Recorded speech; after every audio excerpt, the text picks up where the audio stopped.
кейде біреулер сол уақыт өткізуге мүмкін телефон, интернет керек та оған ше.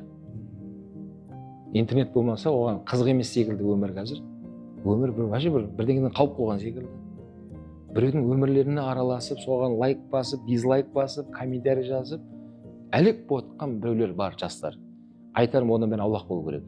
Әттең-ай өткен уақытым, өмірім, мені бұны 20 жасында білгенімде егер, мені елдің ешкім немен шаруасы жоқ екенін білгенімде, мен Құдайдың берген дарын пайдаланып, сол бағытын дамытатын едім деп өкінеді екен. Абай айтып тұр ғой, Абай атамыз. Сен де бір кірпіш дүниеге кетігін тапта бар қалан деп тұр да Абай. Сол кірпіш деп айтқан бұл Алланың берген дарыны, қабілеті ол. Мысалы, менде бар нәрсе сенде жоқ. Сенде бар нәрсе менде жоқ та.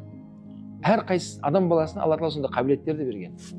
Сол қабілетті адамдар әлеумет желі арқылы қазір басып тастап жатыр. Мықты түсі бар, бірақ оны дамытпай жатыр. Неге? Әлеумет желін қарап отыр ғой. И сол өзінің бойында келе жатқан қабілеттегі бір адамдар тауып алады да, оларды атпай қалған, оларды болмай қалған, жүрмей қалғандар көріп қалды ғой. Қой ертең менгі де жүрмейді. Қой ертең менгі де болмайды. Осындай болып қалам дейді ғой. Ертең мен де осындай орнуға проблема керек емес.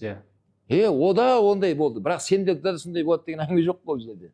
Ол басқа адам, сен оның өмірін қайтесің? Сен өзің өмірің бар ғой. Именно мүмкін ода ол қабілет жоқ, оның қабілет басқа темада еді да негізінде. Сөйтті Алла Тағала оның басқа қабілетін түсіру үшін ана темасын тоқтатып тастады Алла. Бірақ сенің қабілетің темаң осы тема еді ғой. Сен шабуын көресің бұл